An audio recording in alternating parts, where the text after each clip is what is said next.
Урматтуу магистранттар, сиздердин алдарыңызда педагогика гылымынын кандидаты, кауымдаштырылган профессор Топоев Марат Оразалиевич. Энди бизде азыркы таңда спорт саласында шараларды жоспарлоо жана уюмдаштыруу багытында биздин такырыбымыз сол спорттук иш-чараларды жоспарлоо жана уюмдаштыруу. Спорттук иш-чараларды уюмдаштыруу дегенimiz жоспарлоо иш-чараларынын жүзөгө асырылууна арналган спорттук жарыстар жүйөсүн башкаруу боюнча жүргүзүлөтүн жумуштун маңызды бөлүмү болуп табылат.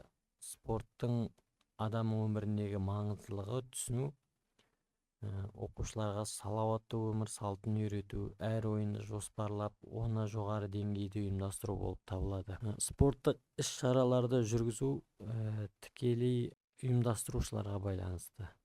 Уюмдаштыруучуларга келесі кезек катышып отурган спортчуларга, ягни жарыстын жогору үлкөн деңгээлде өтүүгө, ол тек гана төрешилер алкасына байланыштуу эмес, жарыска катышуучулардын да алатын эмгеги зор. Ошондуктан энди спорттун жаңагындай болуп жаткан дарежелерине де байланыштуу. Мисалга райондук, облустук, калаалык, республикалык деп өзүнүн деңгээлине байланыштуу бөлүнөт. Буларды уюмдаштыруу ар төрешилердин өздөрүнүн жоспарлап отурган багыттарына байланыштуу болот. Энди карап отурсаңыздар, жоспарлоо менен иш-чараларды жүзөгө асыруу дегенimiz ар түрлүү деңгээлде өткөзүлөт. Мисалы, карапайым бир нерсени айта кететін болсақ, мысалға қазіргі таңда мектеп бала бақшасынан бастап спорт іс-шараларды ұйымдастыру, спорт іс-әрекеттерді ұйымдастыру, жоғары деңгейде өткізу, оларды қадағалап, қалай дейді, сабақтың, жарыстың тығыздығын өзінің деңгейінде өткізу, ол тікелей жаңағындай ұйымдастырушыға жарысты өткізушіге байланысты. Мысалы, мына біз суретті қарап отырсақ, балабақшадағы мысалы қарапайым таңертеңгілік болсын, сергіту жаттығулар болсын, қарап отырсаңыздар, мұғалім, оқытушы ол оқушылардың алдында ол айна сияқты да. Сондықтан оған қалай көрсетесіздер, солай ол ұйымдастырылады. Яғни қарап отырсаңыздар, балабақшадағы оқушылардың іс-шараларға қатысып, олардың дұрыс меңгеріп жатқан сәтін салғанда, біреулер деген мысалға қолын көтеріп отыр, біреу алға қарап отыр, біреу қолын көтермей жанынан ұстап тұр. Негізі бұл бағытта тіке екі қолды жоғары көтеріп, қолда жалау болса, соны жоғары екі қолмен көтеру мақсаты болып тұр. Енді қарап отырсаңыздар, көрсетуге де, оларға түсіндіруге де байланысты болады да. Яғни оқушылардың андай деңгейде жасауы. Яғни оқушылар әр түрлі деңгейде жасалынады. Яғни осылардың барлығын біркелкі қылып жасатып, біркелкі қылып түсіндіру, ол да бір үлкен ұйымдастырушылардың жұмысы деп ойлаймыз.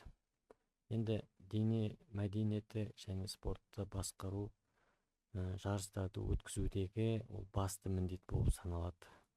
Халықтың дене мәдениеті және спортпен шұғылдануға, баулудың орындалуын қамтамасыз ете отырып, олардың ұйымдастырылуының түрлі кезеңдерінде өткізуі. Бұл үдерісті басқарудың деңгейлерінің өзара әрекетін қарастыруға болады. Бүгінгі спорт іс-шаралар мен жарыстарды жаңаша ұйымдастыруға талаптардың артуы мен дәстүрлі басқарудың жаңа үлгілері пайда болады.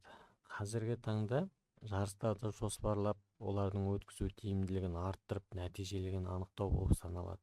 Яғни әр түрлі жарыстар әр түрлі деңгейде өтеді, өзінің деңгейіне байланысты. Яғни оларға әзірлік, жаңағындай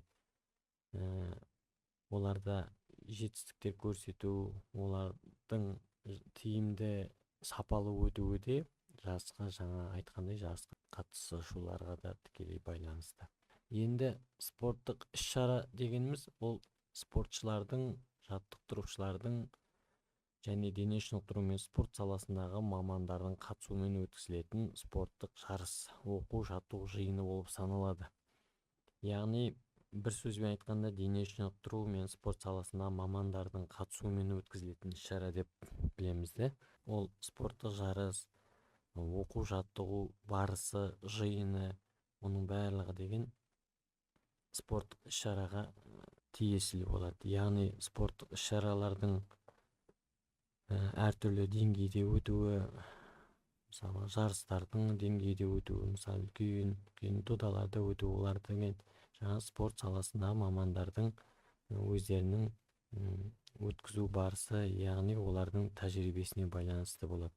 Яғни біз айтамыз ғой, сабақ барысын өткізу барысында мамандардың, жаттықтырушылардың, оқытушылардың өздерінің тікелей тәжірибесіне байланысты. Яғни қай нәрсе болса да мамандардың тәжірибесімен, көп жылдық тәжірибесімен олардың білім сапасын қаншалықты меңгергеніне байланысты өтеді. Яғни кейбір мұғалімдердің сабақтары уақыт деген байқалмай, уақыт жетпей жатады. Кейбір мұғалімдердің сабақтарына қатысып отырсаңыздар, мысалы кейбіреулері былай қызықты өтпейді, бірақ сабақтары деген былай көп естімеген, былай жақсы технологияларды қолдану әдісі, сондай көп әдістер, тәсілдер қолданылады да, бірақ жеткізу бағыты оқушыларға ауыр жеткізіледі. Яғни оның барлығы тікелей мұғалімдердің тәжірибесіне байланысты. Яғни бұл жерде неге тоқталуға болады? Спорттық іс-шараны ұйымдастыру, яғни әртүрлі мұғалімдердің әртүрлі әдіс тәсілдері арқылы жеткізіледі. Мысалға, педагогикалық біз деген дене шынықтыру және спорт деп айтамыз ғой. Дене шынықтыру және спорт саласындағы спорттық іс-шараларды ұйымдастыруда. Дене шынықтыру және спорт саласы ол деген ол педагогикалық процесс болғандықтан педагогика саласымен тығыз байланысты. Педагогика саласымен тығыз байланысты болғандықтан әртүрлі әдіс тәсілдер қолданылады. Осылардың барысында әртүрлі әдіс тәсілдер арқылы біз алдымыздағы оқушыларға, магистранттарға біз әртүрлі әдістер арқылы осы алдымызға келген сабақты түсіндіріп жеткізе білуіміз керек. Олардың деңгейі, олардың жарыстың барысы, іс-шаралардың ұйымдастырылуы, яғни қандай салада, мысалы оқу-жаттығу жиыны өткізілуі, жарыстардың деңгейіне байланысты ұйымдастырылу, соның барлығы тікелей мұғалімдердің өздерінің іс тәжірибесіне тікелей байланысты болады. Көптеген спорттық жарыстар қатысушы жақтардың өз қайрат-жігері, өнері, білімі, айла тәсілі, тәжірибесі, шеберлігімен бір-бірінен басым түсуге бағытталған іс-әрекет болып саналады. Негізі жарысты жоспарлау спорт түрлері бойынша өткізілетін жарыстарды ұйымдастыру, ісін жоспарлау мен басқарудағы кәсіби жаттықтырушылық іс-әрекеті, теория мен тәжірибенің бірлігі туралы тұлғалы бағдарлық, жүйелі мәдениеттілік, кәсіби дайындықты жүйелі талдау, инновациялық жаңа әдіс тәсілдер қолдану болып саналады. Спорт түрлері бойынша жарыс өткізу дайындығын ұйымдастыру мен басқарудың теориялық әдістемелік бағыттары негізделіп, оны ұйымдастыру және басқару әдістемесі анықталса, онда болашақта спорт түрлері бойынша өткізілетін жарыстарда спорттың жекелей түрлері үздік сапамен ерекшеленіп, әдістемесі анықталады. Біз өткен сабақтарда да айттық, сіздердің мысалы сабақ барысы, мысалға студенттерге, магистранттардың мектеп базасында сабақ беру барысында олардың тікелей теорияны қалай меңгеріп, соны практикамен ұштастыра білуіне де байланысты болады. Мысалға, тек қана мысалға оны теорияны алып біліп қана қоймай, оны практикада ұштастыра білуіміз керек. Яғни практикада қолдана білуіміз керек. Қандай деңгейде, қандай сапада қолданылуы, ол тікелей мұғалімнің, магистранттың, оқытушының ол тікелей өзінің тәжірибесіне, дайындығына, сол жылдары алған өзінің біліктілігіне тікелей байланысты болады. Енді келесі дене тәрбиесінің аталып көрсетілген мақсатына сәйкес көптеген міндеттерді шешу қарастырылады. Бірінші мысалға негізі дене тәрбиесінің міндеттері ол сауықтыру міндеттері, білім беру міндеттері, тәрбиелеу міндеттері болып саналады. Соның ішінде білім беру міндеттері енді дене сапасының қозғалыс дағдылары мен іскерліктерді қалыптастыру, дене қасиеттерін жылдамдық, ептілік, икемділік, күш, төзімділік және басқа дене қасиеттерін дамыту, қалыптастыру, арнаулы білімді меңгеру, ұйымдастырушылық қабілеттерді бойға сіңіру болып саналады. Келесі сауықтыру міндеттері. Екінші міндет бұл денсаулықты нығайту, денені жан-жақты дамыту, организмді шынықтыру, адамдардың творчестволық ұзақ өмірін қамтамасыз ету болып саналады. Үшінші деңгейі бұл міндеттердің бұл тәрбиелеу міндеті болып саналады. Яғни біз дене шынықтыру және спорт саласы арқылы ақыл, ой, адамгершілік, эстетикалық және еңбек тәжірибесіне, тәрбиесіне әсер етеді. Яғни неге тоқталуға болады? Бұл жерде дене тәрбиесінің міндеттерінің үш түрі де сауықтыру, білім беру, тәрбиелеу міндеттері де адамды тұлға болып қалыптасуына үлкен әсер береді. Яғни оны біліммен қаруландыру, сауықтыру, денсаулығын нығайту және тәрбиелеу міндеттері. Яғни оның адамгершілік қасиеттерін, эстетикалық тәрбие беріп және еңбекке бір баулу бағытында салынатын іс-әрекет деп білуге болады. Енді дене тәрбиесінің бұл жердегі міндеттерінен бөлек, мысалға спорттық іс-шара, дене тәрбиесі және спорт дегеніміз ол бір жүйе болып қалыптасады. Яғни дене тәрбиесінің жүйесі, дене тәрбиесінің жалпы принциптері болып саналады. Яғни дене тәрбиесінің жалпы принциптері деген ол дене тәрбиесінің еңбек және әскери даярлықпен байланыс принципі, жеке адамның жан-жақты даму принципі, дене тәрбиесінің сауықтыру бағытында болу принципі болып саналады. Дене тәрбиесінің еңбек және әскери даярлықпен байланысы бұл еліміздегі дене тәрбиесінің мақсаты отанды қорғауға дайындау және тұлға болып қалыптасып келе жатқан адамды одан әрі еңбекке, отан сүйгіштікке, патриоттыққа тәрбиелеу дене тәрбиесі арқылы болып саналады. Дене жаттықтырумен айналысу процесінде өмірге, отанды қорғауда тікелей қолданылатын қозғалыс дағдыларын, мысалы жүгіру, лақтыру, шаңғы теуу, жүзу және тағы басқа іс-әрекеттер мен ғана шектелмейді. Яғни дене қасиеттерін және қозғалыстарды тез меңгеру қабілетін дамытатын дағдыларды қалыптастыру болып саналады.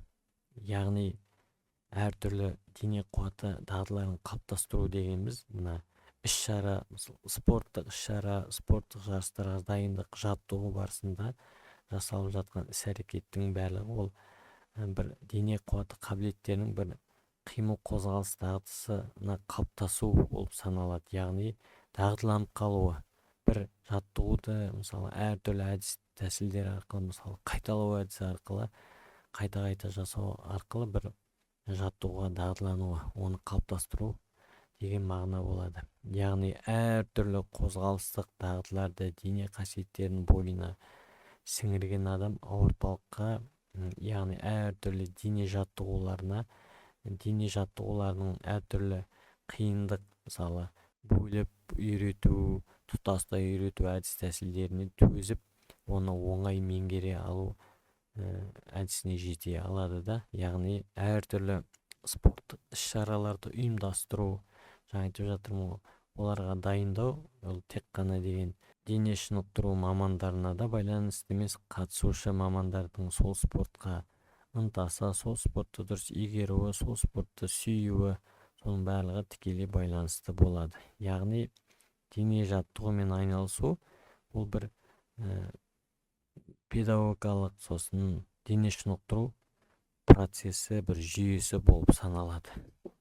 Яғни мектеп басында болсын, колледж басында болсын, университетте болсын, яғни спорттық іс-шаралардың дұрыс ұйымдастырылуы, жоғары деңгейде өтуі, оның барлығы бір дене тәрбиесінің бір қалыптасқан, дене жаттығуларды жақсы меңгерген адамдармен тікелей байланысты болады деп айтуға болады. Дене тәрбиесінің жүйесі дегеніміз, жаңа айттық қой, оның жалпы принциптері, дене тәрбиесі жалпы принциптері болады.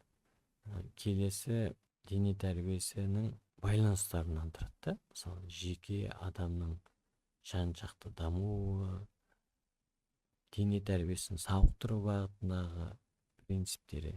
Яғни қарап отырсақ, мына дене тәрбиесі ол жалпы принциптер болып саналады. Яғни дене тәрбиесінің жеке адамның сол саладағы іс-қимыл, іс-әрекеттері, оның барлығы тікелей принциптерге байланысты немесе бір жүйе болып саналады. Бұл спорт саласында жасалып жатқан. Келесі, жеке адамның жан-жақты даму принципі дене тәрбиесі процесінде жеке адамның жан-жақты дамуын қамтамасыз ету үшін ақыл, ой, адамгершілік, эстетикалық және еңбек тәрбиесін қоса жүзеге асырудың маңызы болады. Қозғалыс дағдыларының дене қасиеттерін қалыптастыра отырып, ақыл, ой қабілеттерін, элементтерді талдап, бөліп, оларды бір тұтас етіп қоса білу. Адамгершілік қасиеттерді, эстетикалық қасиеттерді, дене келбеті, қозғалыс киімі, дене шынықтыру саласындағы спорттық құралдар мен тағы басқа құрал саймандардың өзінің әсемдігін түсіне, сөзіне дамыту керек болады. Яғни сабақтарды ұйымдастырғанда жалпы дене әзірлігі ескерілуі тиіс. Оған әртүрлі жаттығулар арқылы қол жеткізуге болады. Яғни дене қасиеттерін қалыптастыра отырып, жаңағыдай дене қуатты қабілеттерін дамытамыз. Яғни мына әр біз спорттық іс-шараларды ұйымдастыру деп жатырмық. Спорттық іс-шараларды ұйымдастыру, мысалға магистратура бойынша қарап отырсаңыздар, мысалға бір таңдаған пән, біз ол пәнді әрмен қарай жетілдіреміз да, яғни бір сол ғылым саласында әрмен қарай сол спорт саласының адамға тигізер әсері, немесе сол спортты дамыту барысында адамдардың өзгеруі, спортшылардың өзгеруі, спортшыларға қалай тигізетін әсері, мысалға олардың денсаулығына, дене мүшелеріне әр іс-қимылдардың пайдасы мен зиянын айтып жатамыз да. Мысалға енді қарап отырсақ, яғни зерттеу әдістері жүргізіледі. Мысалға бір экспериментті, бір әдіс тәсілді қарап отырсақ, мысалы волейболшылардың спорттық ойындармен спорттық ойындарды жақсы меңгеріп, соларды спортшыларды алсақ, спорт ойындардың, мысалға баскетбол, волейбол, футбол, олардың адам организміне тигізер әсері, немесе жаңағындай допты қабылдау барысында, немесе допты соғу барысында солардың сол допты ойынға қосу кезінде кездесетін бір қиыншылықтар мен кедергілердің алатын орны деуге болады да. Мысалы, соларды біз деген зерттеп, қалай оларды, қандай қиыншылықтар кездеседі. Яғни бұл жерде қиыншылықтар деп отырғанымыз, яғни сол спорт саласын дұрыс меңгермеу, техникалық, тактикалық іс-әрекеттерді қолдану барысында адамдардың ісінде қимылында қате кету процестеріне тікелей байланысты. Мысалға деген жаңағындай допты жоғары деңгейде көтеріп, оны қарсылас командаға соғу, мысалға, яғни сол соғу барысында бір неге мән беру болады, яғни бір нәрсеге бір зерттеуге болады да, мысалға өзінің спортшының сол деңгейдегі іс-әрекетінің дұрыс жасалуы немесе оның техникалық іс-әрекеттердің дұрыс жасалмауы, тактикасының дұрыс қойылмауы бұл тікелей байланысты болады. Оның барлығы қарап отырсаңыздар қозғалыс дағдыларының дене қуаты қасиеттерін қалыптастыра отырып бір іс-әрекетке бағытталу саналады. Сондықтан біз айтамыз магистранттарына дене шынықтыру процесі бұл көп жылдық процесс. Сондықтан деген дене жаттығуларын жасау бағытында, спорттық іс-шараларды ұйымдастыру бағытында әртүрлі қиыншылықтар кездесуі мүмкін. Яғни ол тікелей жаңа айтып отырық қой, көп жылдық процесс болғандықтан, мысалы бір ойыншыларға ол қате жіберуі, бір ойыншылардың бір жаттығудың кем болуы, тағы басқа бір кездесетін спорт саласындағы қиыншылықтарға тікелей байланысты болады.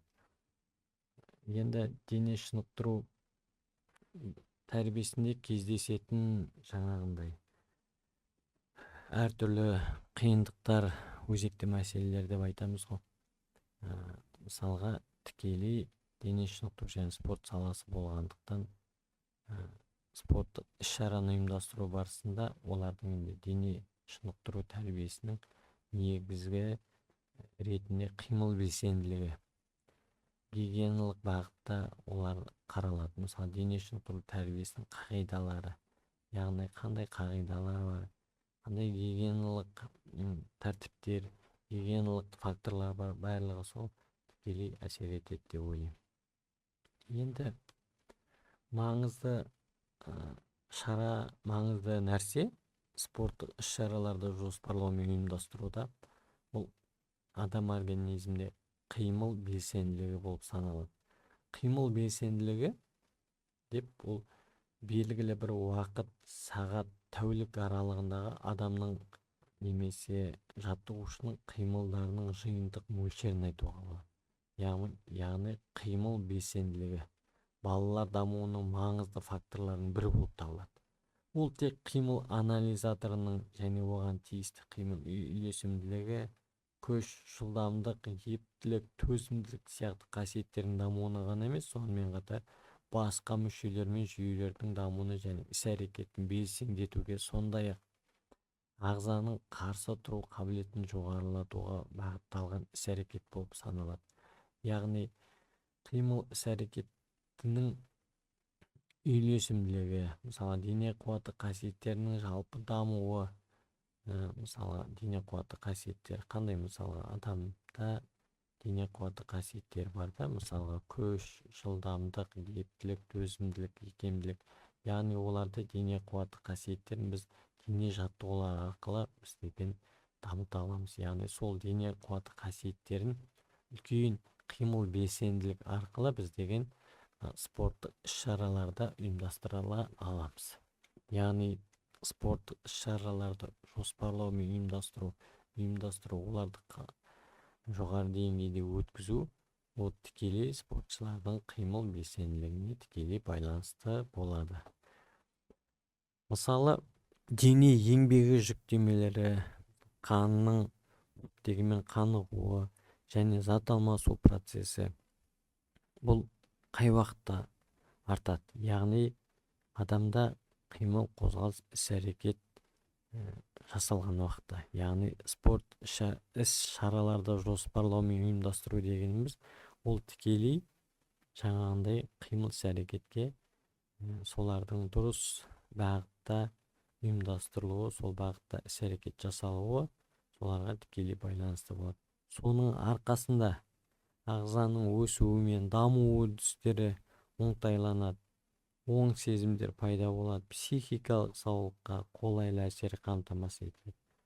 Яғни адамның дене мүшелеріне де жаңағындай спорттық іс-шараларды ұйымдастыру, оларды өткізу, оларды жарыс деңгейінде болашақта өткізу, ол тікелей адам организміне тікелей байланысты. Яғни ортадағы мысалға біз қарап отырсақ, іс-қимылдардың жүріс-тұрыс, отыру, секіру, лақтыру, осының барлығы да жүзеге асырылады немен?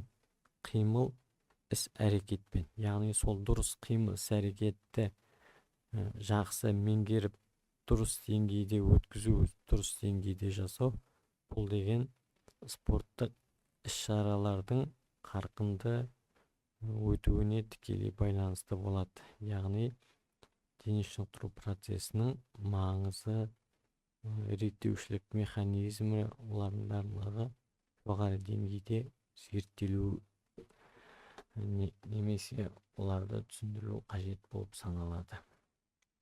Дене шынықтырудың негізгі қағидалары мен жағдайлары ол біртіндеушілік, жүйелік, адамның денсаулығының ауытқуына байланысты жеке бастың аутогендік ерекшеліктерінің есебі болып саналады.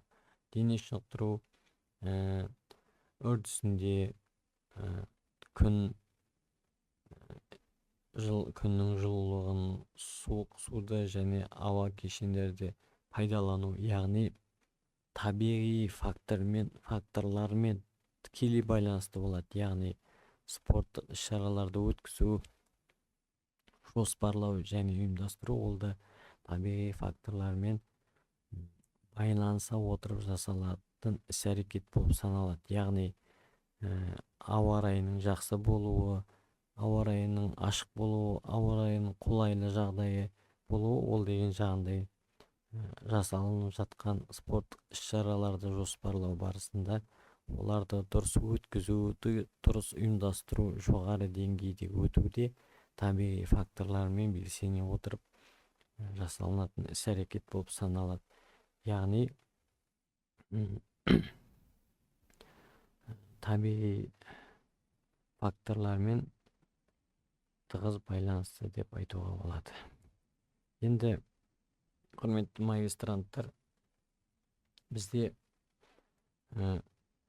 спорттық іс-шараларды жоспарлау және ұйымдастыру деген тақырыпта енді көптеген шешілмей жатқан сұрақтар болады, жасалмай жатқан, дұрыс деңгейде өтпей жатқан іс-шаралар болады. Осылардың барлығы деген ол төрешілердің, мысалға жарысқа қатысушылардың бір кемшіліктері немесе төрешілердің білмеушілігінде іске аспайды. Яғни бір табиғи факторлардың немесе басқа бір кездесетін қиындықтар болатын жағдайда іске асатын нәрсе. Яғни көбіне деген іс-шараларды ұйымдастыру, жоспарлау,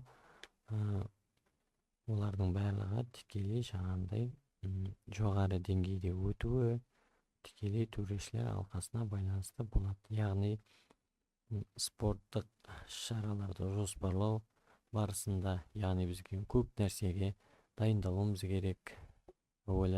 Жарыс деңгейін, жарысқа қатысушыларды, жарысты өткізілетін жерлерді барлығын қадағалап, дұрыс деңгейде өткізе білуіміз керек. Яғни бұл деген жылдан жылға, мысалға, қалай дейді, дәстүрлі түрде ұйымдастырылып өткізіліп тұратын спорттық іс-шараларды ұйымдастыру, оларды жоспарлау, оларды жоғары деңгейде өткізу, ол яғни дене шынықтыру мамандарының қазіргі деңгейдегі тәжірибесіне тікелей байланысты болады.